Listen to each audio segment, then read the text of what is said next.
मी एक गावरान माणूस, आमच्या बोलण्याला शेणामुताचा वास येतो.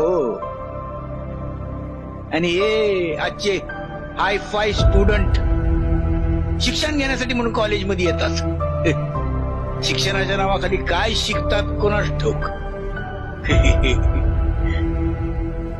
कॉलेजपेक्षा त्यांना डान्स बार जवळचा वाटतो. नोट्स काढण्याऐवजी सिगरेटचा धूर काढतात.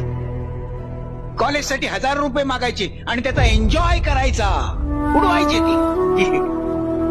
एक सिगरेट ओठात ठेवण्यासाठी जे 3-4 रुपये पडतात ते 3-4 रुपये मिळवण्यासाठी त्यांच्या आईच्या हाताला 3-4 खड्डे पडलेले असतात.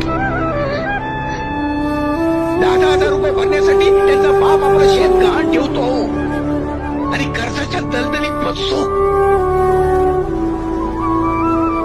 काही नाही, या कॉलेज कुमाराला